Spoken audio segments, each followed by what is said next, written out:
আওয়ামী লীগ নাকি ফিরছে, কারণ নেত্রী শেখ হাসিনা তিনি একাধিক অডিও বার্তা দিচ্ছেন এবং তিনি বার্তা দেওয়ার চেষ্টা করছেন যে আওয়ামী লীগ ফিরছে। তিনি এখন কবে ফিরবেন সেটা না বললেও তার দল যে সক্রিয় হচ্ছে তার আভাস দিচ্ছেন।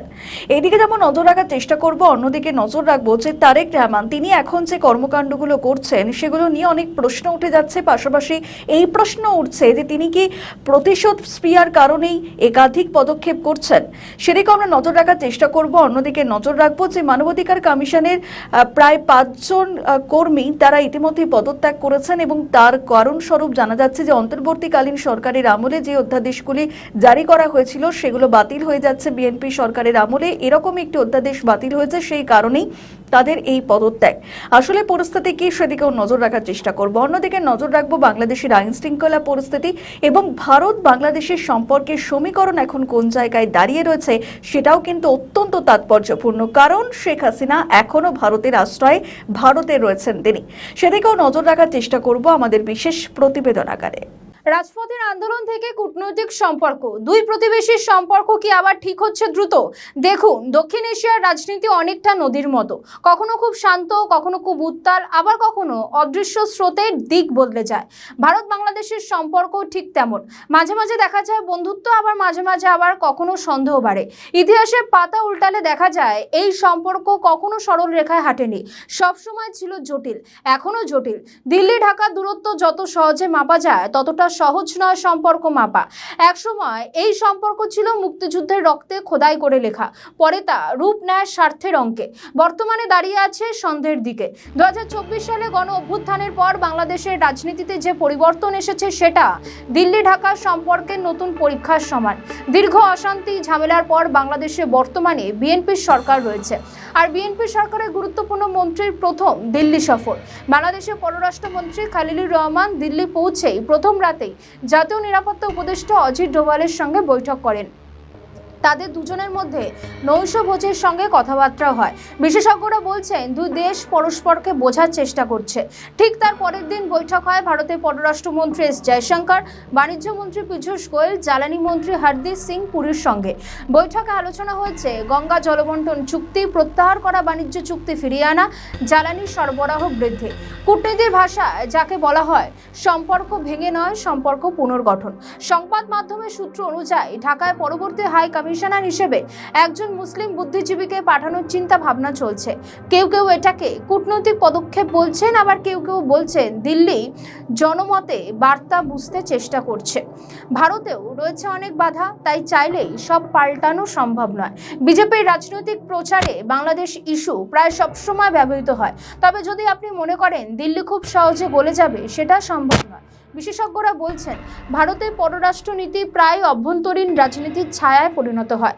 সামনে কঠোর থাকলেও পর্দার পিছনে অনেক কথা হয়ে থাকে দুই দেশের।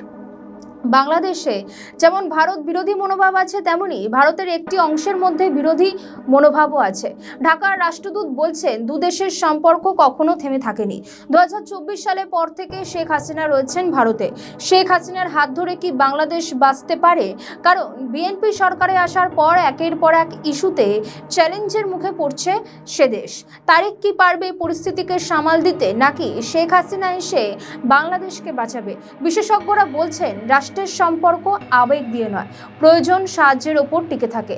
প্রশ্নটা এখন আর দিল্লি না ঢাকা সেটা নয়। বাংলাদেশ চাইবে সম্মান, দিল্লি চাইবে স্থিতিশীলতা। এই দুটোর পরই হবে সমঝোতা। খুব দ্রুত না, আস্তে আস্তে সমীকরণ বদলাবে। প্রতিবেশী বদলানো নয়, আর দূরত্ব বাড়িয়ে রাখা যায় না। আর কত ভালো সম্পর্ক হয় দিল্লি এবং ঢাকার, সেদিকেই নজর থাকবে। আমাদের ভিডিও ভালো লাগলে লাইক ও শেয়ার করুন, কমেন্ট সেকশনে আপনাদের মতামত জানান। আরও ভিডিও পেতে আমাদের চ্যানেলটিকে সাবস্ক্রাইব করুন এবং প্রতি মুহূর্তে খবরের আপডেট পেতে প্রেস করুন বেল আইকন। বাংলাদেশের রাজনীতিতে এমন এক ঘটনা ঘটেছে যা নতুন এক আলোচনার জন্ম দিয়েছে। দীর্ঘদিন পর অবশেষে মুখ খুলেছেন তারেক রহমান, আর এই মুখ খোলার পেছনের কারণ জামাত ইসলামের এক কৌশল। দিনের পর দিন তারেকের চুপ থাকা সাধারণ মানুষ বারবার করে প্রশ্ন তুলছিল, শুধু মাঠে ময়দানে নয়, সোশ্যাল মিডিয়াতেও এ নিয়ে অনেকে অনেক রকম মন্তব্য করেছেন। অনেকেই মনে করেছিলেন তারেক হয়তো ইচ্ছাকৃতভাবেই মুখ খুলছেন না। বিএনপি ক্ষমতায় আসার পর থেকে ওপার বাংলায় মানুষ তারেক রহমানের কাছ থেকে থেকে একটি স্পষ্ট ছবি আশা করেছিল, কিন্তু বাস্তবের ছবিটা একেবারেই আলাদা। বরং জামাত সুযোগ বোঝে পরিস্থিতিকে নিজের দিকে নিয়ে নিয়েছে। এখানে প্রশ্ন, বিএনপিকে কিছুই বুঝলো না, কেনই বা তারেক রহমান নিজের অবস্থান বদলে ফেললেন? জুলাই সনদ গুরুত্বপূর্ণ বিষয়কে কেন্দ্র করে সারা দেশে ব্যাপক আলোচনা শুরু হয়। এই ইস্যুটি জাতীয় সংসদ পর্যন্ত ছড়িয়ে যায়, এমনকি সংসদের বাকি সব কাজ বন্ধ রেখে এই ইস্যুতে আলোচনা করা হয়। কিন্তু সবথেকে আলোচিত বিষয়, এই সব গুরুত্বপূর্ণ দিনগুলিতে তারেক রহমান ছিলেন একেবারেই চুপ। এমনকি যখন পুরো দেশ এই ইস্যুতে উত্তপ্ত, তখন তারেক নিজের ফেসবুক পেজ বা সংবাদ মাধ্যমের সামনে কোনো প্রতিক্রিয়া দেয়নি। এই চুপ থাকার জন্যই সাধারণ মানুষ একাধিক প্রশ্ন তুলতে শুরু করে। কেউ কেউ বলেন তারেক রহমান বোবা, কেউ কেউ বলছেন যে দেখেও দেখছেন না তারেক। বিরোধী নেতারা প্রশ্ন তুলতে শুরু করে, সংসদের নেতা সংসদে উপস্থিত থাকলেও কেন কোনো রকম কোনো কথা বলছেন না? কিন্তু তারেক ছিলেন চুপ। তারপরে জামাত রাস্তায় নামে। তারা বুঝতে পারে বিএনপি জুলাই সনদ নিয়ে কোনো কঠোর অবস্থান নিচ্ছে না। তাদের মাঠে নামা ছিল অত্যন্ত পরিকল্পিত। জামাতের পক্ষ থেকে বিভিন্ন জেলায় জেলায় কর্মসূচি নেওয়া হয়, কিন্তু লক্ষণীয় বিষয়, এই আন্দোলনে কোনো কিছু ভাঙচুর করা হয়নি। তাদের আন্দোলনে দেখা যায় সম্পূর্ণ একটি অন্য ছবি। তারা গণসংযোগ শুরু করে মানুষের দুয়ারে দুয়ারে পৌঁছে যায়, বিতরণ করে লিফলেট, ছোট ছোট আলোচনা বা সেমিনারের আয়োজন করে। অর্থাৎ বোঝাই যাচ্ছে তারা জনগণের কাছে পৌঁছে যেতে চায়।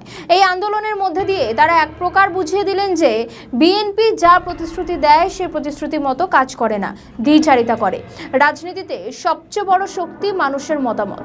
যখন মানুষের মতামত বিপরীত স্রোতে বয়, তখন যে কোনো নির্বাচিত সরকারের জন্য সেটা খারাপ। জামাত তেমনভাবে জনমত তৈরি করেছে, বিএনপি সরকারকে রীতিমতো চ্যালেঞ্জের মুখে ফেলেছে। একটা সরকার মোটে 2 মাসের কাছাকাছি সময় ক্ষমতায় এসেছে, আর এই 2 মাসের মধ্যে যদি জনমত ভিন্ন স্রোতে বয়, তাহলে বাকি সময় সরকারের হাওলাত কি হবে? তারেক রহমান খুব সহজেই পুরো বিষয়টা পরিষ্কারভাবে বুঝে নেন। বিএনপি বুঝতে পারে এই অবিশ্বাস যদি দিন দিন বাড়তে থাকে, তাহলে সেটা বিএনপি সরকারের জন্য খুবই খারাপ। আর এসবের মাধ্যমে মানুষ যদি একবার বুঝে ফেলে যে কোনো দল বিশ্বাসযোগ্যতা রাখে না, তাহলে সেটা ভয়ঙ্কর থেকে ভয়ঙ্করতম। জামাত প্রচারে বিশ্বাসকে সামনে এনেছে।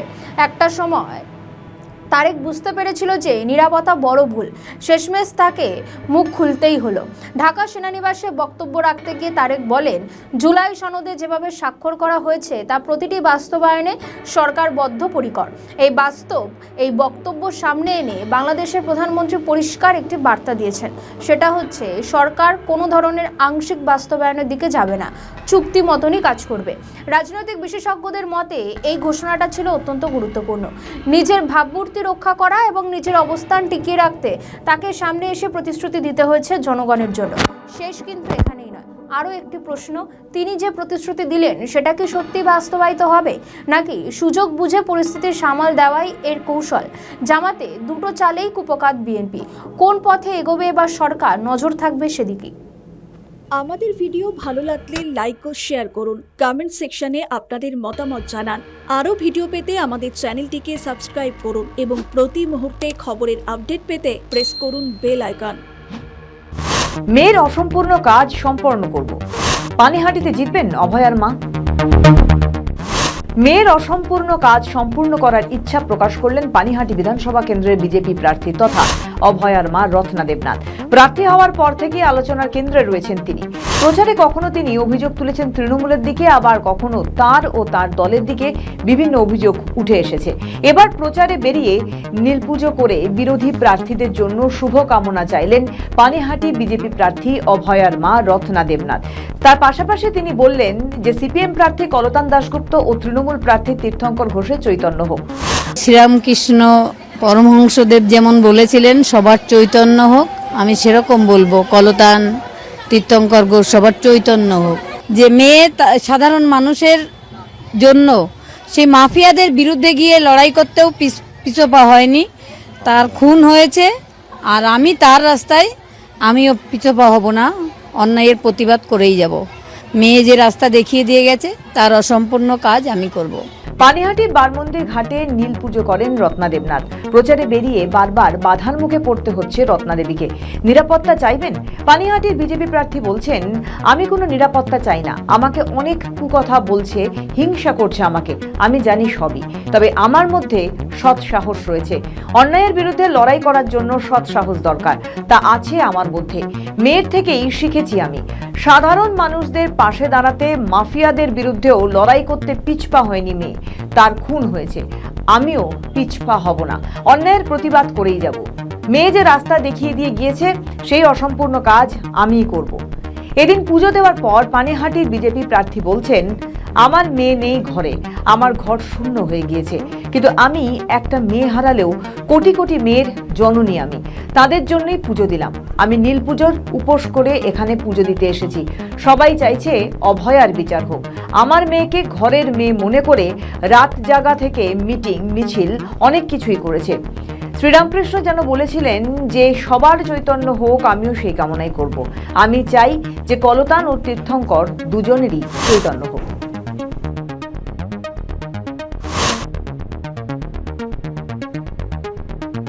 গত 18 মাস বাংলাদেশে রাজত্ব করেছে মোহাম্মদ ইউনূসের নেতৃত্বাধীন অন্তর্বর্তীকালীন সরকার।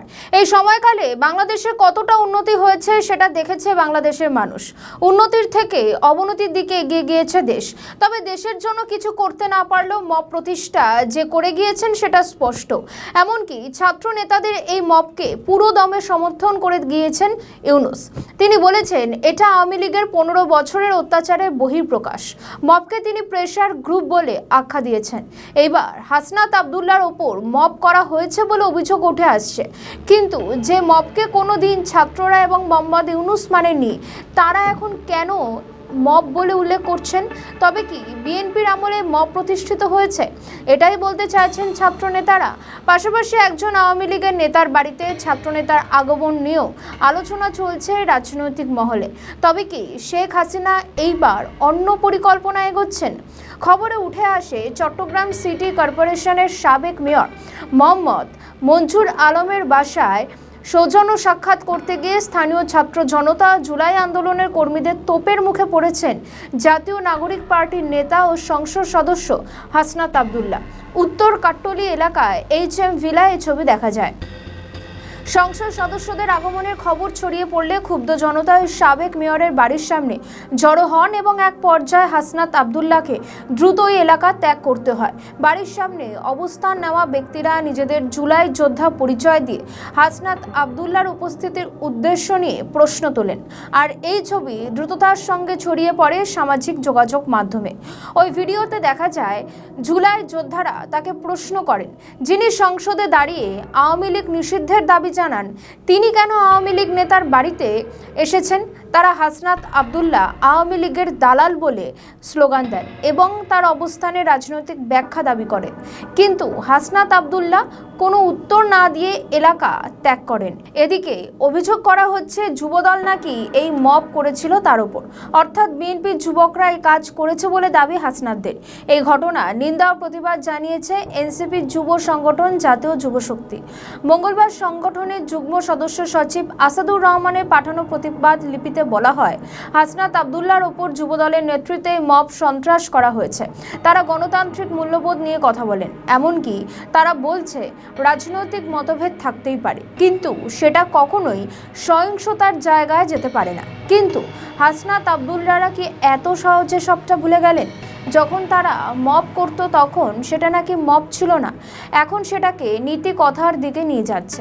এই দ্বিচারিতা বাংলাদেশের মানুষ দেখছে। আগামী দিনে গণতান্ত্রিক উপায়ে যে জবাব দেবে সেটার বলার অপেক্ষা রাখে না।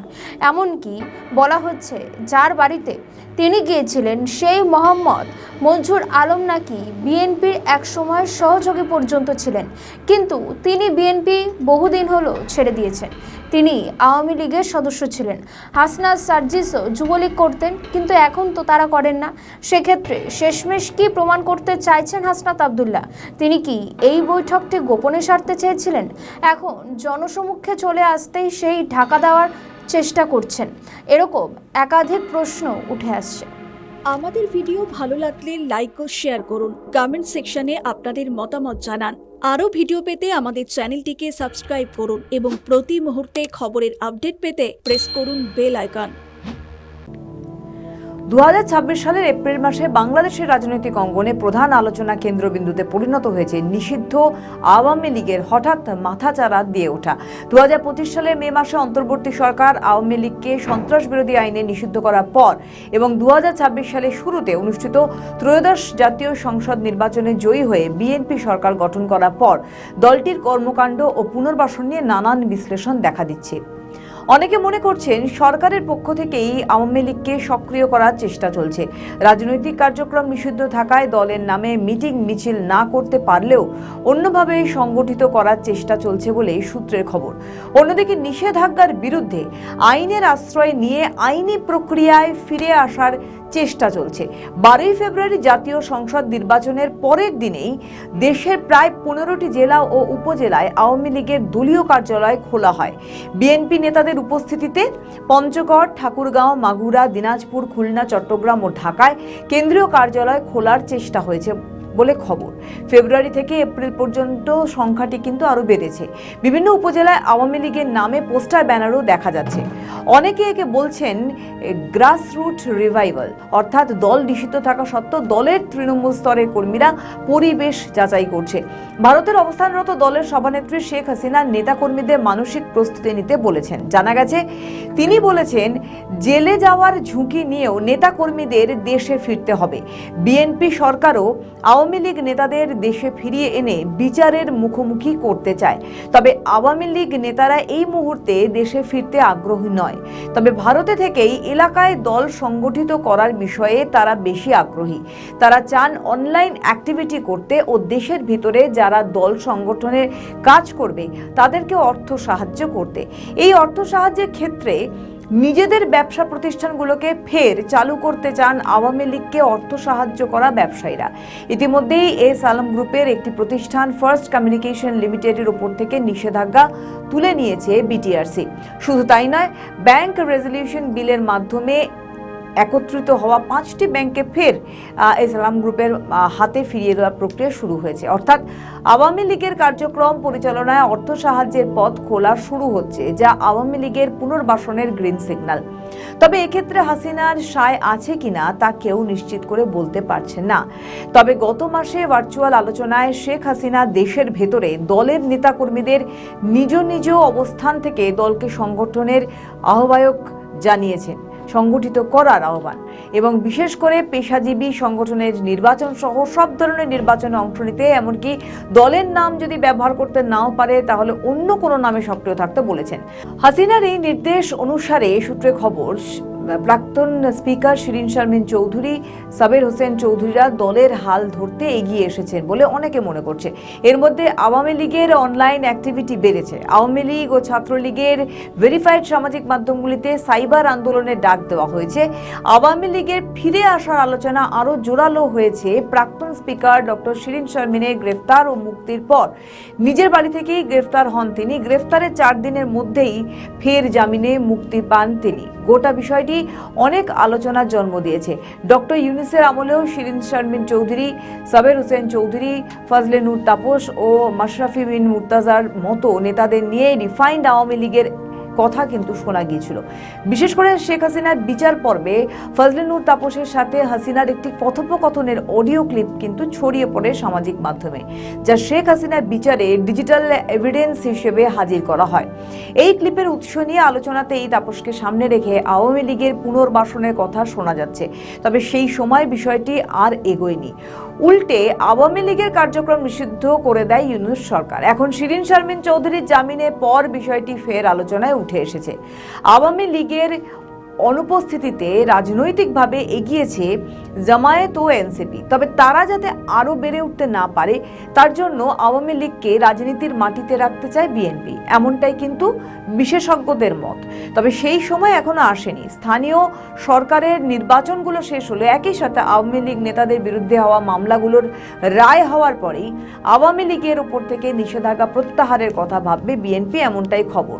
কিন্তু তার আগে আওয়ামী লীগের সমর্থকরা যাতে রাজনৈতিক রাজনৈতিক চর্চা চালিয়ে যেতে পারেন, তার জন্য সরকারের সাথে সমঝোতায় এই বিকল্প ব্যবস্থা হচ্ছে বলে জানা যাচ্ছে। তৃতীয় বিশ্বের দেশগুলি, বিশেষ করে মুসলিম দেশগুলিতে আমেরিকা তার প্রভুত্ব কায়েম করার জন্য কি না করতে পারে তা সাধারণ মানুষের ধারণার বাইরে। এতদিন আমেরিকার দাদাগিরি থেকে বাংলাদেশকে বাঁচিয়ে রেখেছিলেন হাসিনা। খুব ছোট একটি দেশের প্রধানমন্ত্রী হয়েও কিভাবে আমেরিকার রক্তচক্ষু উপেক্ষা করে দেশকে উন্নত বিশ্বের অন্যান্য দেশগুলির সমকক্ষ করে তুললেন তা গোটা বিশ্বের কাছে বিস্ময়। তিনি শুধু ভারত এবং রাশিয়ার সঙ্গে সুসম্পর্ক রেখে কাজ করছেন তা নয়, তিনি ভারতের যে কোনো বাধা উপেক্ষা করে চীনের সঙ্গেও সুসম্পর্ক বজায় রেখেছিলেন। হাসিনার আমলের রাজনৈতিক কাঠামোতে প্রশ্ন থাকলেও দেশের উন্নতি, সাধারণের খাওয়া পড়া থেকে শুরু করে স্বাস্থ্য এবং ক্রমাগত শিক্ষার মান উন্নয়ন নিয়ে কোনো প্রশ্নই ছিল না। কিন্তু আমেরিকার ধৈর্যের বাঁধ ভাঙল চীনের আগ্রাসনের কারণে। চীন যে কোনো সময় তাইওয়ানকে দখল করতে সামরিক অভিযান করতে পারে।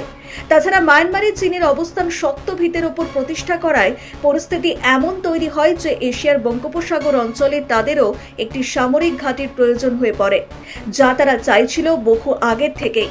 এমন নয় যে আমেরিকা হঠাৎ করে বাংলাদেশকে নিজেদের কবলে নিতে চাইছিল। তারা ইউনুসকে নোবেল দেওয়ার মাধ্যমে তাদের পরিকল্পনা বাস্তবায়িত করার লক্ষ্যে প্রথম পদক্ষেপ রাখে। এরপর ক্রমান্বয়ে বহুবার হিলারি ক্লিন্টন চেয়েছিলেন যে ইউনুস সাহেবে কিছুদিনের জন্য হলেও বাংলাদেশের প্রধানমন্ত্রী হন। বহু ব্যর্থতার পর তাদের সেই চাওয়া অবশেষে সফল হয়েছিল 2024 সালের অগাস্টে। কিন্তু কোনো মিলিটারি মুভমেন্ট ছাড়া একটি সরকার বদল করা কি করে এত সহজ হলো? আর এখানেই আসে হাসিনার সঙ্গে সেনার বিশ্বাসঘাতকতার প্রশ্ন। ঘরের ভিতরে শত্রু না থাকলে এত সহজ ছিল না সরকার বদলের কাজটি। 4 আগস্ট রাতে সেনাপ্রধান ঠিক করে ফেলেন যে হাসিনার পতন নিশ্চিত করতে হবে, কিন্তু আন্দোলন নিয়ে হাসিনার কাছে মিথ্যের রিপোর্ট দেওয়া হয় এবং হাসিনাকে আশ্বস্ত করা হয় পরিস্থিতি পুরোপুরি কন্ট্রোলে আছে। এমনকি বিভিন্ন জায়গা থেকে যারা আওয়ামী লীগের হয়ে মিছিল করে ঢাকার দিকে আসতে চেয়েছিল, সেনার সদস্যরা তাদের নির্মমভাবে পিটিয়ে ফিরিয়ে দেয়। এসবের জন্য সেনারা যে আমেরিকা থেকে কি পেয়েছে তা আজও অজানা। মানুষকে বিভ্রান্ত করতে ছাত্রদের দিয়ে সেনাপ্রধানের বিরুদ্ধে কথা বলানো হয়, যাতে মানুষ বোঝে সেনার সঙ্গে ছাত্র নেতাদের কোনো গোপন আঁতাত নেই। এমনকি তিনি ইনক্লুসিভ নির্বাচনের কথাও বলেছেন সংবাদ মাধ্যমে। আসলে জুলাই যে সেনার ক্ষমতা দখল আমেরিকার পারপাস সার্ভ করা ছাড়া আর অন্য কোনো উদ্দেশ্য নয়, কিন্তু সেনাপ্রধান এতই চালাক যে মানুষ বুঝতেই পারেনি আসলে জুলাই ছিল গণ অভ্যুত্থান নাকি সেনা অভ্যুত্থান। আসলে সেনাপ্রধান জানতেন সেনা অভ্যুত্থান প্রকাশ্যে আনা হলে কিছু জবাবদিহি এবং তার দায় দায়িত্বের প্রশ্ন আসে, যেগুলি দায়ভার নিতে হবে তাকে। সেগুলি থেকে বাঁচতে সেনাপ্রধান এবং ছাত্র জনতা মিলে জনগণ এবং সরকারকে ঠকিয়েছে। আন্দোলন যদি সাধারণের গণঅভ্যুত্থান হয়ে থাকে, তাহলে আওয়ামী লীগকে এত ভয় পাওয়া কি ছিল? তাদের ভোটে অংশগ্রহণ করতে দিয়ে জনগণের রায়টি দেখে নিতে পারা যেত, কিন্তু তাদের সমস্ত রকম কার্যকলাপে নিষেধাজ্ঞা রেখেই ভোট করানো হয়, যেখানে লোক দেখানো সরকার এবং বিরোধী তৈরি করা হয়। এখনো দেশের মানুষ বুঝতেই পারেনি এখনো পর্যন্ত যা যা হচ্ছে তার সবই সাজানো নাটক। যে ভোটে মাত্র 27% মানুষ ভোট দিলেও দেখানো হয় অর্ধেকের বেশি মানুষ ভোট দিয়েছেন। আর ওই ভোটারদের মধ্যে আবার অনেক মানুষ জামায়াতকে ঠেকাতে বিএনপিকে ভোট দিয়েছে। তারা তখনও বুঝতে পারেনি আওয়ামী লীগের কর্মীদের কাছে জামায়াত বিএনপির চরিত্রের কোনো ফারাক নেই। ফারাক বলতে একটি দল মুক্তিযুদ্ধের পক্ষে আর একটি মুক্তিযুদ্ধের বিরুদ্ধে, কিন্তু তাদের মিল হলো তারা সবাই দেশকে ধ্বংস করতে চায়। আর সংসদে এমন সব নাটক করে মানুষকে বিভ্রান্ত করবে যে মানুষ আওয়ামী লীগের কথা যেন ভুলে যায়। ব্যুরো রিপোর্ট, নিউজ বর্তমান।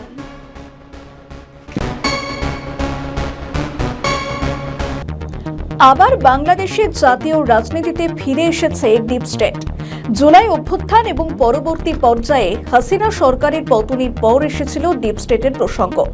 বলা হচ্ছিল একটি নির্বাচিত সরকারকে ক্ষমতা থেকে সরিয়ে দিয়েছে ডিপ স্টেট। অভিযোগের নিশানায় ছিলেন মার্কিন প্রেসিডেন্ট ট্রাম্প, যদিও ট্রাম্প সেই অভিযোগ অস্বীকার করেন। এই প্রসঙ্গে হাসিনা ক্ষমতা থেকে সরে যাওয়ার পর বিভিন্ন গণমাধ্যমকে দেওয়া সাক্ষাৎকারের কথা বলতে হয়। প্রথম দিকের সাক্ষাৎকারে তার মুখে ডিপ স্টেট শব্দটি শোনা যায়নি। পরবর্তীকালে তিনি সরাসরি আমেরিকাকে দায়ী করেন, জানিয়ে দেন আমেরিকা তাকে সেন্ট মার্টিন দ্বীপ তুলে দেওয়ার জন্য চাপ দিচ্ছিল, কিন্তু দেশের স্বাধীনতা এবং সার্বভৌমত্ব বিসর্জন দিয়ে তিনি কোনোভাবেই সেন্ট মার্টিন দ্বীপ আমেরিকার হাতে তুলে দেবেন না। তার জন্য ক্ষমতা থেকে তাকে সরে যেতে হলে তিনি চলে যাবেন। সেন্ট মার্টিন দ্বীপ বা আমাদের দেশ কাউকে লিজ দেবো, তাহলে আমার ক্ষমতা থাকার কোনো অসুবিধা নেই, আমি জানি সেটা, কিন্তু আমার দ্বারা সেটা হবে না। হাসিনা ক্ষমতা থেকে সরে গিয়েছেন, মোহাম্মদ ইউনূস তদারকি সরকার প্রধানের দায়িত্বভার গ্রহণ করেন। আর এই পালাবদল এবং ইউনূসের ক্ষমতায় আসীন হওয়ার পিছনেও যে আমেরিকার হাত ছিল তা নিয়ে কোনো সন্দেহ নেই। যদিও ট্রাম্প প্রশাসন সম্প্রতি দাবি করে যে তারা রেজিম চেঞ্জের পক্ষপাতী নন, কিন্তু মার্কিন মুলুকে যে তাদের চরিত্র বদল করতে রাজি নয় তার একাধিক উদাহরণ রয়েছে। পাকিস্তানে ইমরান সরকারকে ক্ষমতা থেকে তারাই সরিয়ে দিয়েছিল। নেপালেও পালাবদলের পিছনে তাদের হাত রয়েছে বলে মনে করা হচ্ছে। এমনকি ভারতেও তারা পালাবদল চেয়েছিল, কিন্তু পেরে ওঠেনি। এবার তো সরাসরি তদারকি সরকারের সাবেক ছাত্র উপদেষ্টা আসিম মাহমুদের মুখে শোনা গেল ডিপ স্টেটের কথা। সাংবাদিক সম্মেলনে তিনি বলেন, অন্তর্বর্তী সরকারের দায়িত্ব পালনের শুরুর দিকেই ডিপ স্টেটের ভেতরের কিছু শক্তিশালী প্রতিষ্ঠান তাদের পক্ষ থেকে 2029 সাল পর্যন্ত ক্ষমতায় থেকে যাবার একটি প্রস্তাব দেওয়া হয়। কি বলেছেন পূর্বতন তদারকি সরকারের এই উপদেষ্টা? তিনি বলেন যে অন্তর্বর্তী সরকার যেন 2029 সাল পর্যন্ত ক্ষমতায় থাকতে পারে, আর ডিপ স্টেট এমন একটা স্ট্র্যাটেজি সাজিয়ে দিয়েছিল। আসিফ মাহমুদ সাজিব ভুইয়া বলেন যে আমরা যখন সরকারের দায়িত্বে ছিলাম, শুরুর দিকে আমাদের বিভিন্ন শক্তিশালী ইনস্টিটিউশন, যাদেরকে আসলে ডিপ স্টেট বলা হয়, তাদের কাছ থেকে আমাদের অফার করা হয়েছিল। বলা হয়েছিল শেখ হাসিনার যে মেয়াদ রয়েছে 2029 সাল পর্যন্ত, সেটি আপনারা শেষ করুন, আমরা আপনাদের সহযোগিতা করব। তিনি জানান, প্রস্তাবের সঙ্গে কিছু শর্ত জুড়ে দেওয়া হয়েছিল। নির্দিষ্ট কিছু ক্ষেত্রে এসব গোষ্ঠীকে সুবিধা দেওয়ার পাশাপাশি একটি রাজনৈতিক রোড ম্যাপও তুলে ধরা হয়। আর ওই রোডম্যাপে বিএনপি শীর্ষ নেতাদের সাজা বহাল রেখে নির্বাচনী প্রক্রিয়া প্রভাবিত করার পরিকল্পনার কথা বলা হয়।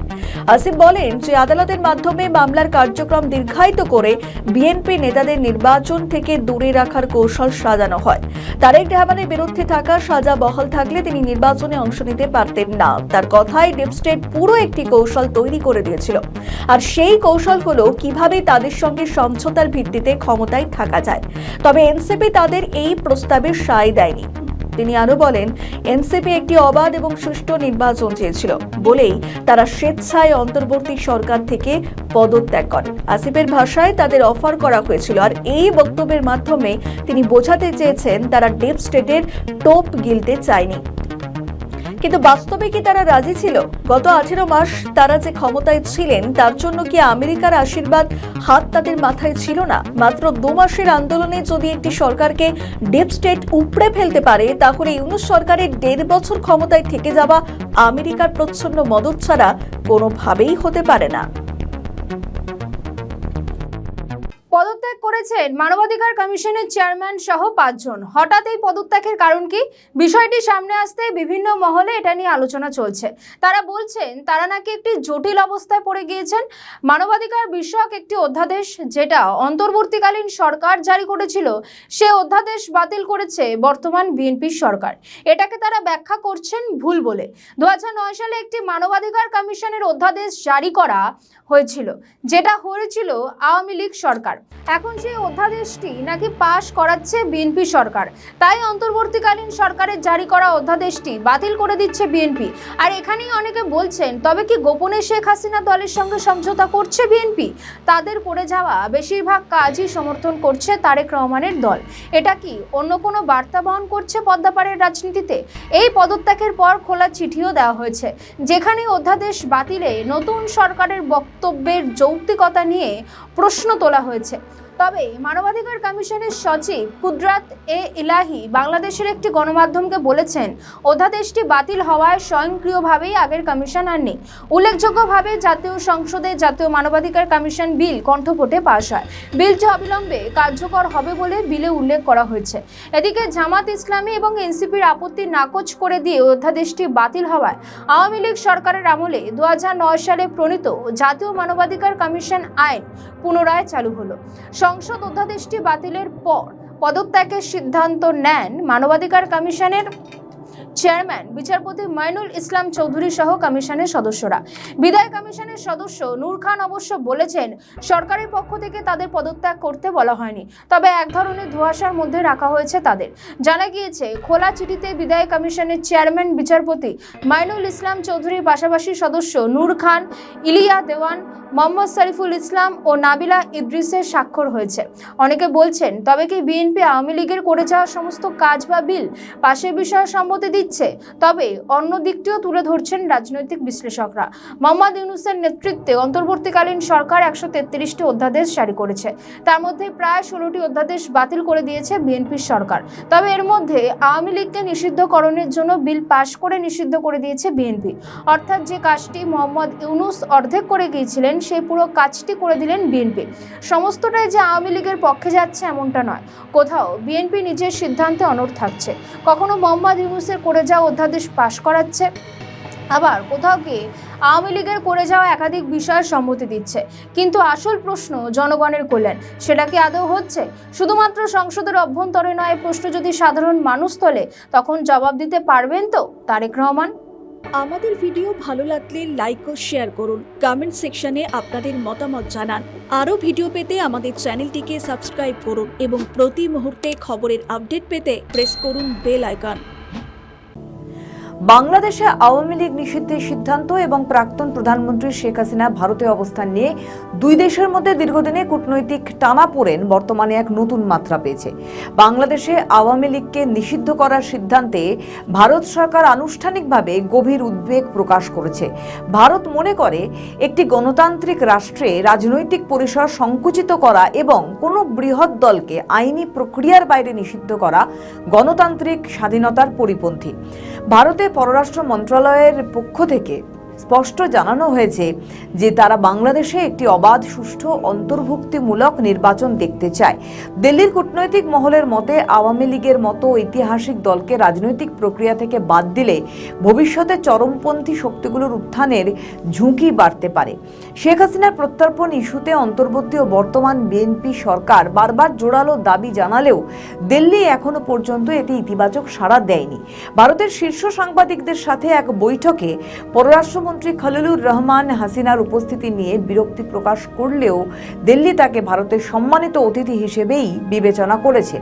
বিশ্লেষকদের মতে, হাসিনা দীর্ঘকাল ভারতের অকৃত্রিম বন্ধু ছিলেন এবং তাকে ফেরত দেওয়া দিল্লির কাছে কূটনৈতিক বিশ্বাসঘাতকতা হিসেবে গণ্য হতে পারে। এছাড়া ভারতের মাটিতে আওয়ামী লীগ নেতাদের সংবাদ সম্মেলন এবং হাসিনার অডিও বার্তা প্রচার ঢাকা দিল্লি সম্পর্কে তিক্ততা আরও বাড়িয়েছে। বাংলাদেশের পররাষ্ট্রমন্ত্রী খলিলুর রহমানের সাম্প্রতিক দিল্লি সফরটি মূলত একটি অফিসিয়াল ভিজিট বা এটা স্টপ ওভার হিসেবেও কিন্তু চিহ্নিত হয়েছে, তবে এর গুরুত্ব ছিল অপরিসীম। এই সফরে তিনি দ্বিপাক্ষিক সম্পর্কে উন্নয়ন এবং পারস্পরিক সহযোগিতার উপর জোর দিয়েছেন। এই বিষয়ে বাংলাদেশের পররাষ্ট্র উপদেষ্টা হুমায়ুন কবিরকে যখন জিজ্ঞাসা করা হয়, তিনি জানান যে হাসিনার বিষয়ে জোরালো দাবি তারা জানিয়েছে ভারতের পররাষ্ট্রমন্ত্রী এস জয়শঙ্করকে। তবে ভারত বা বাংলাদেশের পররাষ্ট্র মন্ত্রণালয়ের তরফে এ বিষয়ে কোনো বিবৃতি স্পষ্ট মেলেনি। তবে সূত্রে খবর, ভারত সরকার তাকে স্পষ্ট বার্তা দিয়েছে যে হাসিনার বিরুদ্ধে গুরুতর অভিযোগ থাকলেও ভারত তাকে বা আশ্রয় দেওয়া অন্য নেতাদের এখনই ফেরত দেওয়ার কোনো প্রতিশ্রুতি দেননি। রাজনৈতিক দল নিষিদ্ধ করার সংস্কৃতি বাংলাদেশের দীর্ঘমেয়াদী স্থিতিশীলতার জন্য ক্ষতিকর হতে পারে বলে ভারত ইঙ্গিত দিয়েছে। বর্তমান পরিস্থিতিতে দাঁড়িয়ে ভারত একটি ওয়েট অ্যান্ড ওয়াচ নীতি গ্রহণ করছে বলে বিশেষজ্ঞদের মত। একদিকে যেমন তারা নবনির্বাচিত সরকারের সাথে অর্থনৈতিক ও কৌশলগত সম্পর্ক বজায় রাখতে চায়, অন্যদিকে বাংলাদেশের সংখ্যালঘু পরিস্থিতি এবং রাজনৈতিক অসহিষ্ণুতা নিয়ে তারা অত্যন্ত সতর্ক। খলিলুর রহমানের বার্তার জবাবে ভারত বুঝিয়ে দিয়েছে যে শেখ হাসিনা ছাড়া অন্য কোনো নেতৃত্বের অধীনে আওয়ামী লীগকে রাজনীতিতে ফিরতে দেওয়া হলে তার সংকট উত্তরণে সহায়ক হতে পারে, তবে হাসিনাকে হস্তান্তর করার কোনো সম্ভাবনা আপাতত নেই। বিশেষজ্ঞদের মতে, আওয়ামী লীগ ইস্যুটি এখন কেবল বাংলাদেশের আভ্যন্তরীণ রাজনীতি নয়, বরং দক্ষিণ এশিয়ার আঞ্চলিক স্থিতিশীলতার এক বড় সূচক হয়ে দাঁড়িয়েছে।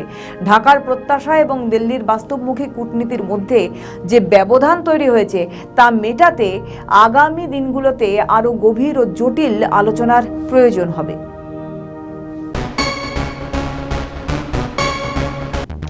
বাংলাদেশ আছে বাংলাদেশেই। আজ প্রতি মুহূর্তে এই কথাটাই যেন সত্যি হচ্ছে। নির্বাচনের মধ্যে দিয়ে বাংলাদেশে ফিরেছে স্বাধীন সরকার, কিন্তু বাংলাদেশের উন্নতি হচ্ছে আর কই? ইউনূসের চক্রান্তের রেশ টেনেই তারেক রহমানের সরকার হাসিনাকে সেদেশের নিষিদ্ধ ঘোষণা করলেও বাংলাদেশের বর্তমান পরিস্থিতিতে চরম অন্ধকারে ডুবতে চলেছে তা 8 থেকে 80 প্রত্যেকেরই জানা। মধ্যপ্রাচ্যে চলমান সংঘাতের জেরে গভীর অর্থনৈতিক চাপে পড়েছে বাংলাদেশ। জ্বালানি সংকটের পর এবার আর্থিক সংকটও প্রকট আকার ধারণ করেছে। বিশ্ববাজারে জ্বালানি, গ্যাস এবং সারের দাম বৃদ্ধির ফলে আমদানি খরচ সামলাতে হিমশিম খাচ্ছে ঢাকা। হাহাকারে পড়ে গিয়েছে বাংলাদেশের আপামর জনসাধারণের জন্য। আর এই পরিস্থিতিতে জরুরি ভিত্তিতে প্রায় $300 কোটি ঋণের সন্ধান শুরু করেছে সেদেশের সরকার, যা বাংলাদেশি মুদ্রায় প্রায় 37,000 কোটি টাকার সমান। এত টাকা ঋণ নিয়ে তারেক রহমানের সরকার কি আদৌ মেটাতে পারবে? এমনিতেই তো বাংলাদেশ আগে থেকে ঋণে জর্জরিত। জ্বালানি সংকটের পর এবার আর্থিক সংকটে বাংলাদেশের নবনিযুক্ত তারেক রহমানের সরকারের এখন ল্যাজে গোবরে অবস্থা। সরকারি সূত্রে জানা গিয়েছে, আগামী কয়েক মাসের বাজেট ঘাটতি মেটাতে এবং ভর্তুকির চাপ সামলাতে প্রায় 38,500 কোটি টাকা প্রয়োজন। এই বিপুল অর্থের যোগান দিতে উন্নয়ন সহযোগী দেশ এবং আন্তর্জাতিক সংস্থাগুলির কাছ থেকে ঋণ নেওয়ার পরিকল্পনা করা হয়েছে। ইতিমধ্যে অর্থমন্ত্রক অর্থনৈতিক সম্পর্ক বিভাগকে চিঠি দিয়ে সম্ভাব্য ঋণের উৎস খোঁজার নির্দেশ দিয়েছে। বিশেষ করে আন্তর্জাতিক মুদ্রা তহবিল বা IMF এর কাছ থেকে অতিরিক্ত আর্থিক সহায়তা চাওয়ার কথাও আলোচনায় রয়েছে। প্রতিবেদন অনুযায়ী ইরান আমেরিকা সংঘাতের কারণে আন্তর্জাতিক বাজারে জ্বালানি ও খাদ্যপণ্যের সরবরাহ ব্যাহত হচ্ছে, ফলে দাম বাড়ছে এবং আমদানি নির্ভর অর্থনীতি হিসাবে বাংলাদেশ তার সরাসরি প্রভাব অনুভব করছে। জ্বালানি ও সার আমদানির খরচ বেড়ে যাওয়ায় দেশের অভ্যন্তরীণ বাজারেও মূল্যবৃদ্ধির আশঙ্কা তৈরি হয়েছে, যা নিয়ন্ত্রণে রাখতে সরকারকে অতিরিক্ত ভর্তুকি দিতে হচ্ছে। আর এই পরিস্থিতি নতুন নয়। 2022 সালের রাশিয়া ইউক্রেন সংঘাতের শুরুর পরেও একই ধরনের অর্থনৈতিক চাপের মুখে পড়েছিল বাংলাদেশ। তখন অতিরিক্ত দামে জ্বালানি আমদানি করতে গিয়ে দেশের বৈদেশিক মুদ্রার ভান্ডার দ্রুত কমে যায়। একসময় যেখানে রিজার্ভ ছিল প্রায় $4,800 কোটি, তা নেমে আসে $2,000 কোটি নিচে। একই সঙ্গে ডলারের তুলনায় বাংলাদেশি টাকার মান কমে যাওয়ায় মূল্যস্ফীতিও বেড়ে যায়। বর্তমান পরিস্থিতিতে আবারও সেই চাপ ফিরে এসেছে বলে মনে করছেন বিশেষজ্ঞরা। বাংলাদেশের জ্বালানি, বিদ্যুৎ, গ্যাস এবং সারের দাম ইতিমধ্যে একাধিকবার বাড়ানো হয়েছে, ফলে সাধারণ মানুষের ওপর আর্থিক বোঝা বাড়ছে। আর এই অবস্থায় দ্রুত আন্তর্জাতিক ঋণ না পেলে অর্থনৈতিক স্থিতিশীলতা বজায় রাখা কঠিন হয়ে পড়তে পারে বলেই আশঙ্কা করা হচ্ছে। স্বাভাবিকভাবেই ক্ষমতায় এসে বিএনপি সরকার এবং তাদের প্রধান তারেক রহমান প্রধানমন্ত্রী হিসাবে গদিতে বসার সঙ্গে সঙ্গেই নিজের প্রতিশোধ নিতে গিয়ে শেখ হাসিনা এবং তার দল আওয়ামী লীগকে নিষিদ্ধ ঘোষণা করে যে দেশের বিপদ নিজেই ডেকে এনেছেন তা বোঝাই যাচ্ছে। একইভাবে বাংলাদেশের ক্ষতি মানেই বাংলাদেশের আপামর জনগণের ক্ষতি। এই মুহূর্তে দাঁড়িয়ে বাংলাদেশকে বাঁচাতে তারেক রহমানের সরকার এখন একটাই পথ খোলা থাকছে। নিষিদ্ধ আওয়ামী লীগের নেত্রী শেখ হাসিনাই পারবে বর্তমান বাংলাদেশের পরিস্থিতির হাল হকিকত ফেরাতে। তারেক রহমানের নেতৃত্বাধীন বিএনপি সরকারকে এবার নিজের দায়িত্ব নিয়ে দেশের আইন শৃঙ্খলা ফেরানোর কাজে মনোযোগী হতে আহ্বান জানিয়েছেন বাংলাদেশের সংখ্যালঘু সম্প্রদায়ের নেতারা। শুক্রবার ঢাকায় জাতীয় প্রেস ক্লাবে এক মানববন্ধন কর্মসূচি পালন করেন বাংলাদেশের সংখ্যালঘু সম্প্রদায়ের মানুষজন। বাংলাদেশ হিন্দু, বৌদ্ধ, খ্রিস্টান ঐক্য পরিষদ এবং সংখ্যালঘু ঐক্য মোর্চাভুক্ত সংগঠনগুলি যৌথভাবে এই মানববন্ধনের আয়োজন করেছিল। বাংলাদেশের সংখ্যালঘু নেতাদের অভিযোগ, বিএনপি সরকার মুখে বারবার জিরো টলারেন্সের কথা বললেও দেশে এখনো মব সন্ত্রাস চলছে। বিশেষ করে হিন্দু সম্প্রদায়ের উপরে হামলা, হত্যাকাণ্ড এবং মন্দিরে বোমা হামলার ঘটনা এখনো ঘটে চলেছে। আর এই বিষয়ে কোনো ব্যবস্থাই নেয়নি তারেক রহমানের প্রশাসন। উল্লেখ্য, বিগত মোহাম্মদ ইউনূসের আমলেই বাংলাদেশের সংখ্যালঘু সম্প্রদায়ের মানুষের প্রতি পদে বিপদ ছিল এবং বাংলাদেশে 2024 অগস্ট মাসে সেখান থেকে চলতি বছরের ফেব্রুয়ারির মাঝামাঝি সময় পর্যন্ত হিন্দু, বৌদ্ধ সহ সংখ্যালঘুদের ওপর হামলা, নির্যাতনের 3100টি ঘটনা ঘটেছে। এই দাবি অবশ্য বাংলাদেশের নয়, রিপোর্ট ভারতীয় গোয়েন্দাদের। শুক্রবার ভারতীয় সংসদের নিম্নকক্ষ রাজ্যসভায় এক প্রশ্নের লিখিত জবাব সেখানে বিদেশমন্ত্রী এস জয়শঙ্কর এই তথ্য পেশ করেছেন। ভারতের পার্লামেন্টে বাংলাদেশি সংখ্যালঘুদের ওপর নিপীড়ন নির্যাতনের ঘটনার এই লিখিত পরিসংখ্যান প্রতিবেশী দেশের নতুন প্রধানমন্ত্রীর জন্য যথেষ্টই অস্বস্তিকর হবে তা বলাই বাহুল্য। এবং এই পরিস্থিতিতে আবার ঢাকায় সংখ্যালঘু সম্প্রদায়ের মানুষজন রাস্তায় নেমে প্রতিবাদ আন্দোলনে নেমে পড়লেন। সব মিলিয়ে তারেক রহমানের ওপর চাপ বাড়ছে। এই আবহে বিএনপি সরকার এক নতুন ঘোষণা করে দিল। ঢাকায় পুরোহিত, ইমাম সহ বিভিন্ন ধর্মীয় নেতাদের মাসিক সাম্মানিক ভাতা দেওয়ার কর্মসূচি উদ্বোধন করলেন। বাংলাদেশের তথ্য সম্প্রচার মন্ত্রক সূত্রে জানানো হয়েছে, দেশের মোট 4,908টি মসজিদ এবং 990টি মন্দিরের ধর্মীয় প্রধানদের মাসিক সাম্মানিক দেওয়া হবে। পাশাপাশি এর আওতায় থাকবে গির্জা এবং বৌদ্ধ বিহারগুলিও। বিএনপি সরকারের এই আর্থিক সহায়তা প্রকল্পের রূপরেখা অনুযায়ী প্রতিটি মসজিদ মাসে মোট 10,000 টাকা সাম্মানিক হিসাবে পাবে। আর এক্ষেত্রে মসজিদের ইমাম পাবেন 5,000 টাকা, মুয়াজ্জিন 3,000 টাকা এবং খাদেম 2,000 টাকা করে পাবেন। অপরদিকে হিন্দু, বৌদ্ধ এবং খ্রিস্টানদের ধর্মস্থানগুলির জন্য প্রতি মাসে 8,000 টাকা করে বরাদ্দ হয়েছে। এর মধ্যে মন্দিরের পুরোহিত পাবেন 5,000 টাকা এবং সেবায়েত 3,000 টাকা করে পাবেন। এই বিষয়ে বাংলাদেশের প্রধানমন্ত্রী তারেক রহমান বলেন, বিএনপি সরকার বাংলাদেশের প্রতিটি মানুষদের সঙ্গে নিয়ে কাজ করতে আগ্রহী। পাশাপাশি সরকার সকল নির্বাচনী প্রতিশ্রুতি পূরণ করতে বদ্ধপরিকর বলেও জানান তারেক রহমান। প্রসঙ্গত, বিভিন্ন মানবাধিকার সংস্থাগুলির প্রাপ্ত তথ্যের ভিত্তিতে বলা হয়েছে, 2024-এর আগস্ট থেকে চলতি বছরের ফেব্রুয়ারি পর্যন্ত বাংলাদেশ জুড়ে হিন্দু এবং অন্যান্য সংখ্যালঘুদের বিরুদ্ধে লাগাতার হামলা, সন্ত্রাসের ঘটনা ঘটেছে। এমনকি বাংলাদেশের জাতীয় সংসদ নির্বাচনের আগে 2 সপ্তাহে বেশ কয়েকজন হিন্দু যুবককে নৃশংসভাবে খুন করা হয়েছিল। জানি সরব হয়েছিল ভারত। এবার ভারতের বিদেশমন্ত্রী এস জয়শঙ্কর পার্লামেন্টে লিখিতভাবে জানিয়েছেন, ভারত সরকার সংখ্যালঘুদের নিরাপত্তা এবং সুরক্ষার বিষয়টি বাংলাদেশ সরকারের সর্বোচ্চ নজরে এনেছে। আর সেই সঙ্গে ভারত এই বিষয়ে বিদেশি অংশীদারদের সঙ্গেও আলোচনা করেছে। বাংলাদেশের ধর্মীয় সহিংসতা নিয়ে মার্কিন যুক্তরাষ্ট্র এবং ব্রিটেনের মতো দেশগুলির সঙ্গে দ্বিপাক্ষিক আলোচনা চালিয়েছে বলেই জানা গিয়েছে। আর সব মিলিয়ে চাপ বাড়ছে তারেক রহমানের ওপর। সেই চাপ কাটাতেই কি এবার ইমাম, মুয়াজ্জিনদের পাশাপাশি হিন্দু, বৌদ্ধদের সরাসরি সরকারি ভাতা ঘোষণা করলেন? এখন এই প্রশ্নই উঠছে। খুব স্বাভাবিকভাবেই বাংলাদেশে অগণিত সংখ্যালঘু হিন্দুদের লাগাতার অত্যাচার, যা ইউনূস আমল থেকে শুরু হয়েছে, তারই রেশ তারেক রহমানের সরকারের চলে আসছে। এবার সেই সংখ্যালঘু হিন্দুদের সংগঠনের চাপে পরেই তারেক রহমানকে ভাতা ঘোষণা করে নতুন কৌশল অবলম্বন করতে চলেছেন। সংখ্যালঘু হিন্দুদের যে চাপ, তার নবনিযুক্ত বিএনপি সরকার এবং বাংলাদেশের প্রধানমন্ত্রী তারেক রহমান হারে হারেই টের পাচ্ছেন।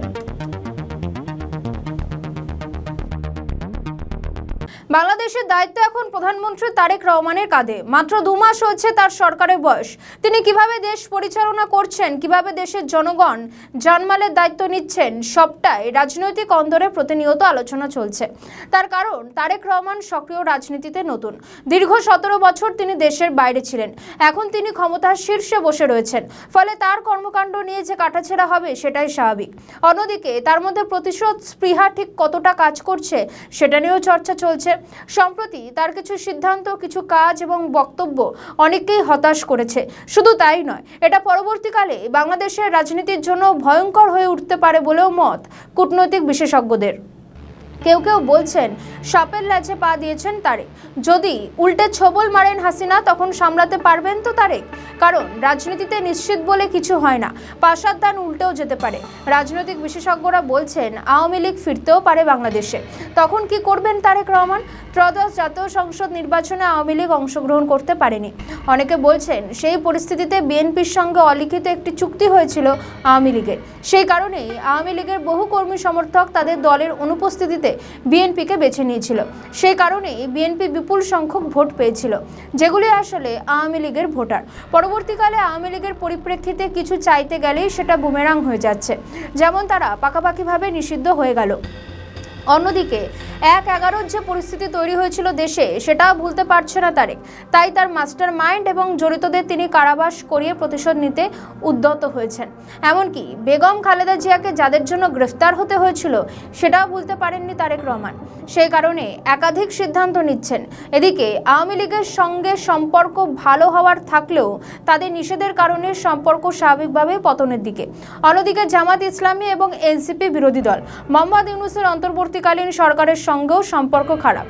বিভিন্ন অধ্যাদেশ বাতিল থেকে তাদের উপদেষ্টাদের দুর্নীতি নিয়ে সরব হচ্ছে বিএনপি। পড়ে রইল সেনাবাহিনীর সঙ্গেও যে খুব ভালো সম্পর্ক রয়েছে বিএনপি সেটা কিন্তু নয়, কারণ 1/11 নিয়ে তারেক রহমান যে পদক্ষেপ করেছেন তাতে নেতিবাচক দিকেই যাচ্ছে। অর্থাৎ বিএনপির সঙ্গে প্রতিটি স্তরে শত্রুতা রয়েছে, যেটা পরবর্তীকালে বিএনপিকে বিপদে ফেলতে পারে বলছেন বিশেষজ্ঞরা। অর্থাৎ সব মিলিয়ে ভয়ঙ্কর পরিস্থিতির মধ্যে পড়তে চলেছেন তারেক, কারণ কখন পাশার দান উল্টে গিয়ে আওয়ামী লীগ ফিরে এলে ফের প্রতিশোধ স্পৃহা জাগতে পারে, ফের শেখ হাসিনা বা তার উত্তরসূরি তারেক রহমানের মতো কর্মকাণ্ড করতে পারেন। ফলে শুধুমাত্র একটি দল বা একজন ব্যক্তিত্ব নয়, বাংলাদেশের রাজনীতিটাই আন্তর্জাতিক স্তরে নেতিবাচক হিসেবে উপস্থাপিত হবে। মাঝখান থেকে ভুক্তভোগী দেশের জনগণ। আমাদের ভিডিও ভালো লাগলে লাইক ও শেয়ার করুন, কমেন্ট সেকশনে আপনাদের মতামত জানান। আরও ভিডিও পেতে আমাদের চ্যানেলটিকে সাবস্ক্রাইব করুন এবং প্রতি মুহূর্তে খবরের আপডেট পেতে প্রেস করুন বেল আইকন। পাকিস্তানের ক্ষমতায় থাকার চাবিকাঠি হলো ভারত বিদ্বেষ, তবে সেটি পাকিস্তানের জনগণের মনোভাব নয়, সেটি হলো পাকিস্তান সেনাবাহিনী এবং আইএসআইয়ের মনোভাব। কারণ তারা 71-এর হারকে কোনোভাবেই মেনে নিতে পারেনি। 71-এর জ্বালায় জ্বলছে তারা, তাই তারা খেতে না পেলেও ভারত বিদ্বেষ ভুলতে পারেনি। ঠিক একই অবস্থায় ছাত্র নেতাদের, যা দেখে মনে হয় এরা কোনো না কোনোভাবে পাকিস্তান সেনা অথবা আইএসআইয়ের সঙ্গে যুক্ত। যারা ভারতের থেকে যত উপকারী পাক না কেন, মুখে ভারত বিরোধিতা করা ছাড়া আর কোনো শব্দ নেই। বাংলাদেশ স্পষ্টতই দুই ভাগে বিভক্ত। এক ভাগ গোলামীকে বরণ করার জন্য প্রস্তুত হচ্ছে, আরেক ভাগ আজাদির পক্ষে অবস্থান নিয়েছে। এক ভাগ ভারতীয় আধিপত্যের কাছে মাথা নত করেছে, আরেক ভাগ ভারতীয় আধিপত্যের বিরুদ্ধে বিদ্রোহ ঘোষণা করেছে। আমরা জানি আমাদের পথটা লম্বা, আমাদের এই লড়াইটা অনেক দীর্ঘ। আমাদেরকে আবার সুপ্ত গুপ্তর এই ধরনের তৃতীয় শ্রেণীর ভাষা দিয়ে আবার হত্যাযোগ্য করে তোলার ষড়যন্ত্র করা হচ্ছে, যার সবথেকে বড় উদাহরণ হলো হাসনাত আব্দুল্লাহ। বাংলাদেশ তো উন্নয়নশীল দেশের তালিকায় ছিল, দেশের উন্নতি নিয়ে তো কারো কোনো প্রশ্ন ছিল না, প্রশ্ন ছিল গণতন্ত্র এবং বিদেশি আধিপত্য। বলা হচ্ছিল হাসিনার সঙ্গে ভারতের যে চুক্তি হয়েছে সবগুলি ভারতকে লাভবান করেছে। বাংলাদেশ মাথা নিচু করে ভারতের আধিপত্য মেনে নিয়ে ভারতের কাছে বাংলাদেশ বিক্রি করে দিয়েছে। কিন্তু এমন একটি চুক্তি আজও বাতিল হলো না বা জনসমক্ষে এলো না যা ভারতের কাছে গোলামির চুক্তি বলে মনে হয়। উল্টে ছিটমহল থেকে শুরু করে ভারত বাংলাদেশ মৈত্রী পাইপলাইনের মাধ্যমে বাংলাদেশি লাভবান হয়েছে। হাসিনা মহেশখালীতে 8,000 কোটি টাকার প্রকল্প রেডি করে গেছেন, যেখানে 1 মাসের জ্বালানি মজুত করে রাখা যাবে। যদিও ইউনূস এবং তারেকের সরকার তো চালুই করতে পারেনি। হাসিনা তো তখন জানতেন না যে ইরানে হামলা হবে, দেশ তেল সংকটের মধ্যে পড়বে, কিন্তু তিনি ভবিষ্যতের জন্য এটি করে গিয়েছেন। কিন্তু তিনি কখনো এইসব কাজের ঢাকঢোল পিটিয়ে প্রচার করেননি। যারা নিজেদের দেশের শিশুদের সুরক্ষাটুকু দিতে পারে না, তারা এখন হাসিনার বিচার করতে বসেছে। সে যাক, হাসনাতরা তো দেশের সমস্যা এবং স্বাধীনতার কথা বলে রাজনীতি করতে এসেছে, তাহলে তো তাদের সেন্ট মার্টিন আমেরিকার সঙ্গে কি কি গোপন চুক্তি হয়েছে সেগুলি নিয়ে আলোচনা বা আন্দোলন করা উচিত। অথচ আন্দোলন তো দূর, একটি শব্দও খরচ করেনি হাসনাতরা। তারা এটা মানুষের কাছে বলতে পারেনি যে রাশিয়া থেকে তেল কেনার জন্য কেন আমেরিকার অনুমতি লাগবে। ফলে যে কোনো ব্যক্তির এখন সন্দেহ হওয়া স্বাভাবিক যে এরা আমেরিকার থেকে টাকা নিয়ে নিজেদের দেশ বিক্রি করে দিয়েছে। অথচ আওয়ামী লীগকে ভুলিয়ে দিতে কি নাটকটাই না করতে পারে। একদিকে বিএনপিকে লোক দেখানো আক্রমণ। জনাব তারেক জিয়া, আপনি স্পষ্ট করুন আপনার বিবেক এবং মুখ কোথায় বর্গা দেওয়া আছে। গত দীর্ঘ 17 বছর বিএনপি জামাতের অসংখ্য নেতাকর্মী গুম হয়েছে, খুন হয়েছে এই রাষ্ট্র ব্যবস্থা সংস্কারের জন্য। আজকে যখন রাষ্ট্র ব্যবস্থা সংস্কারের সুবর্ণ সুযোগ তৈরি হয়েছে, অত্যন্ত পরিতাপের বিষয়, কিছুদিন হয়তো পরে আমরা শুনতে পাবো হাসিনা ছাড়া ফেসিবাদ ব্যবস্থার সবকিছুই আপনারা রেখে দেন। আবার অন্যদিকে সংসদে বিএনপির নেতাদের সঙ্গে হাত মিলিয়ে সখ্যতা বজায় রাখা, এদের কোনটি ঠিক বিরোধিতা করার নাটক, নাকি নাটকের পিছনে যে কোনো ভাবে আওয়ামী লীগকে আটকে রাখার চেষ্টা, মানে আওয়ামী লীগকে নিষিদ্ধ করে রেখে আওয়ামী লীগের নেতা কর্মীদের নিজেদের দলে টানা, যে কারণে আওয়ামী লীগ ঘনিষ্ঠ নেতার বাড়িতে মধ্যাহ্নভোজে গিয়ে মবের হাতে পড়া। ব্যুরো রিপোর্ট, নিউজ বর্তমান। ভয়াবহ দাবি করেছে ভারতের একটি গণমাধ্যম। তাদের দাবি 2024-এ 5ই আগস্ট শেখ হাসিনার সরকারের পতনের পিছনে প্রধান ভূমিকা বাংলাদেশ সেনাবাহিনী কিছু অফিসার। হাসিনার সরকারের পিছনে যদিও বহু কারণ রয়েছে, বিদেশি কারণ, মেটিকুলাস ডিজাইনের কারণ, ইউনিসের দীর্ঘদিনের প্রচেষ্টার কারণ, একটি রাজনৈতিক দলের আন্তর্জাতিক লবির কারণ রয়েছে। এছাড়াও এই আন্দোলন যে কোটা আন্দোলন ছিল না, তা এনসিপি নেতা নাসিরউদ্দিন পাটোয়ারি ও হান্নান মাসুদ স্বীকার করছেন যে হাসিনাকে ফেলে দেওয়াই তাদের টার্গেট ছিল। যদিও হাসিনার সরকার ফেলে দেওয়ার পিছনে সেনাবাহিনীর ষড়যন্ত্র আছে বলেই দাবি করা হচ্ছে সংবাদ মাধ্যমের তরফে। বিচ্ছিন্ন কিছু ঘটনা এই দাবির পিছনে বড় কারণ হয়ে দাঁড়িয়েছে। যেমন সম্প্রতি 3 তারিখ অফিসার্স অ্যাড্রেস অনুষ্ঠান হয়েছে, তাতে সেনা অফিসাররা সিদ্ধান্ত নিয়েছেন যে তারা ছাত্র জনতার উপর গুলি চালাবেন না। ফলে সেনার এই অবস্থান সরকারকে বেকায়দায় ফেলেছিল, কারণ ছাত্র জনতার বিজয় দ্রুত নিশ্চিত হয়েছে। তবে এটাকে কখনোই সেনা ষড়যন্ত্র বলা যেতে পারে না বলেই বিশেষজ্ঞদের মত। ওই গণমাধ্যম বলছে 2024 সালে 4 আগস্টের একটি টেলিকনফারেন্সের মাধ্যমেই শেখ হাসিনার ভাগ্য নির্ধারিত হয়েছিল। হাসিনাকে হেলিকপ্টারে করে দিল্লি পাঠানোর কয়েক ঘন্টা আগেও তাকে মিথ্যে আশ্বাস দেওয়া হয়। ওই গণমাধ্যমের দাবি, টেলিকনফারেন্সের মাধ্যমে সিদ্ধান্ত গ্রহণকারী কিছু ঊর্ধ্বতন কর্মকর্তা, তাদের মধ্যে একজন অন্য বাহিনীর প্রভাবশালী কর্মকর্তাও ছিলেন। যদি এই খবরে কোনো প্রামাণ্য তথ্য মেলেনি। তাদের দাবি, শেখ হাসিনাকে বারবার মিথ্যে আশ্বাস দেওয়া হচ্ছিল। ততক্ষণে হাসিনার সরকারের জন্য আর বিকল্প কোনো পথ খোলা ছিল না। যদিও সবার কাছে এটা স্পষ্ট যে আওয়ামী লীগ সরকারের পতন কয়েক ঘন্টার বিষয়। সেই মুহূর্তে 2024-এর 4 আগস্টের রাতে বাহিনীর অভ্যন্তরীণ টেলিকনফারেন্সের সিদ্ধান্তগুলো উল্টে যায় বলে দাবি ওই সংবাদ মাধ্যমে। তাদের আরও দাবি, তৎকালীন আন্তর্জাতিক অপরাধ ট্রাইব্যুনালের প্রধান প্রসিকিউটর তাজুল ইসলামের চালনা ধারাবাহিক ও দীর্ঘায়িত কঠোর জিজ্ঞাসাবাদ এবং তীব্র মানসিক নির্যাতন 2025 সালের নভেম্বরে বাংলাদেশ নৌবাহিনীর একজন অবসরপ্রাপ্ত সামরিক অফিসারকে, মোহাম্মদ সোহেলকে অবসাদের মধ্যে ঠেলে দেয়। ঢাকার ধানমন্ডির একটি গোপন আস্তানায় তাজুল ইসলামের দলের চাপে সোহেল সংজ্ঞা হারান। সোহেল চট্টগ্রাম পোর্ট ট্রাস্টের চেয়ারম্যান ছিলেন। বাধ্যতামূলক অবসরে যাওয়ার আগে 20 আগস্ট 2024-এ ঢাকা বনানী থেকে তাকে গ্রেফতার করা হয়। তবে গ্রেফতারের 13 দিন আগে তাকে সিপিটি থেকে সরিয়ে নৌ প্রশিক্ষণ ও মতামত বিভাগের কমান্ডার করা হয়। এমনটাই সংবাদ মাধ্যমের দাবি। প্রাক্তন সেনাপ্রধান অবসরপ্রাপ্ত জেনারেল ইকবাল করিম ভূঁইয়া, লেফটেন্যান্ট কর্নেল হাসিনুর রহমান সোহেলের বরখাস্ত ও গ্রেফতারে সক্রিয় ভূমিকা পালন করেছিলেন।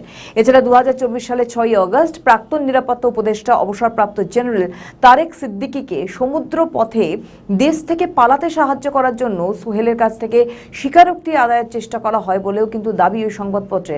পরে হাসিনা অবসরপ্রাপ্ত মেজর জেনারেল তারেক সিদ্দিকীর বিরুদ্ধে একটি হত্যা মামলায় সোহেলকে রাজসাক্ষী হওয়ারও প্রস্তাব দেওয়া হয়। ধারাবাহিক হত্যাকাণ্ডে মেজর জেনারেল জিয়াউল হাসানের যোগসূত্রের প্রমাণ যদি দিতে পারেন সোহেল, তাহলে সোহেলকে সপরিবারে বিদেশে স্থানান্তরের প্রস্তাবও দেওয়া হয়েছিল বলে সংবাদ মাধ্যমের দাবি। ছাত্র আন্দোলন তীব্র হওয়ায় প্রাক্তন প্রধানমন্ত্রী শেখ হাসিনার নিরাপত্তা উপদেষ্টা তারেক সিদ্দিকী বাহিনীদের উপর নিয়ন্ত্রণ হারিয়ে ফেলেন। সামরিক সচিব সমন্বয় করতে অনিচ্ছুক ছিলেন। সশস্ত্র বাহিনী বিভাগের প্রিন্সিপাল দক্ষতা দেখাতে পারেননি বলেও দাবি করে ওই সংবাদ মাধ্যম। রাষ্ট্রের গুরুত্বপূর্ণ প্রতিষ্ঠানগুলোকে অরক্ষিত রাখা হয়েছিল, যার ফলে আন্দোলনকারীরা অবাধে সেখানে লুটপাট চালায়। পুলিশ হত্যাকাণ্ডের বিষয়ে যে তদন্ত, সেটা ইউনিসের আমলে বন্ধ করে রাখে, ফলে মূল তথ্য প্রকাশ হয়নি সিসিটিভি ফুটেজ থাকা সত্ত্বেও। হাসিনার সরকার ফেলে দেওয়ার বিষয়টিকে নীরব অভ্যুত্থান বলেছেন ওই সংবাদ মাধ্যম। তবে তাদের দাবি, 400টি থানা থেকে অস্ত্র ও গোলা বারুদ লুট করা হয়েছে, যা আজও উদ্ধার হয়নি। কোটা আন্দোলনকে সরকার বিরোধী আন্দোলনের হাতিয়ার করা হয়েছিল।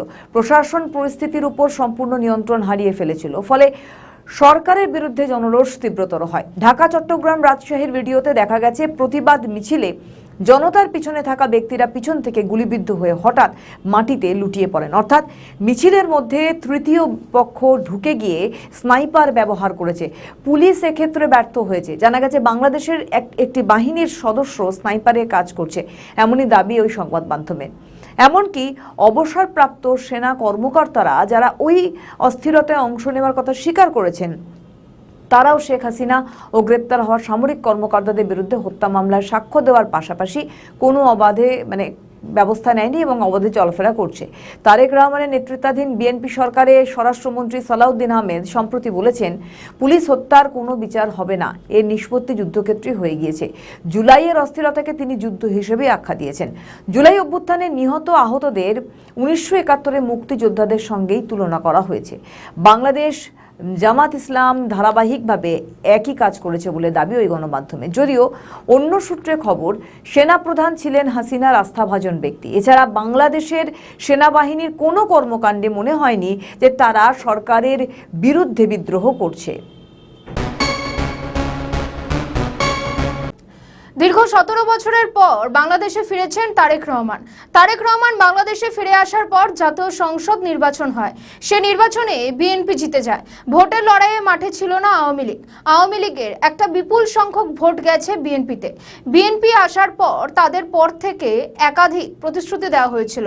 যেমন একটা সরকার ক্ষমতায় এলে প্রতিশ্রুতি দেওয়া হয়, ঠিক বিএনপি ক্ষমতায় আসার পর একই রকম প্রতিশ্রুতি দেওয়া হয়েছিল। অন্যদিকে ভোটের আগে জামাতও একের পর এক প্রতিশ্রুতি দিয়েছে, কিন্তু কি দেখা গেল নির্বাচনে? জামাত আসবে বলে বাংলাদেশে যে রব উঠেছিল, সেই রবটা ভোটের পর দেখা যায় জামাত হেরে যায়। তারা এখন বর্তমানে প্রধান বিরোধী দল। বিএনপির থেকে তারা এক কাঠি এগিয়ে ছিল। ভোটারদের টানতে বিএনপি স্লোগানও ঠিক করেছিল, তারুণ্যের প্রথম ভোট ধানের শীষের পক্ষে হোক। অর্থাৎ এটা তরুণ সমাজের জন্য এই স্লোগানটা বিএনপি সরকার ঠিক করেছিল। এই লক্ষ্য সামনে রেখে দলের শীর্ষ নেতারাও তরুণদের উদ্দেশ্যে একাধিক প্রতিশ্রুতি দিয়েছিলেন। কিন্তু সেই প্রতিশ্রুতির মতো কি কোনো কাজ হচ্ছে ওপার বাংলায়? কারণ এই বিএনপি সরকারের প্রধান তথা বাংলাদেশের প্রধানমন্ত্রী বলেছিলেন, আমরা কোনো দলকে নিষিদ্ধ ঘোষণার পক্ষপাতিত্বে নেই। বাস্তবে কি হলো? বিএনপি বাংলাদেশের দল আওয়ামী লীগকে নিষিদ্ধ ঘোষণা করে দিয়েছে। বিএনপি বলেছিল আর কোনো মবের রাজনীতি হবে না, কিন্তু সরকারে আসার পর কি দেখা গেল? দেখা গেল কুষ্টিয়া দৌলতপুর উপজেলায় ধর্ম অবমাননার অভিযোগ তুলে আস্তানায় হামলা চালিয়ে এক পীরকে বেধড়ক পিটিয়ে ও কুপিয়ে হত্যা করা হয়েছে।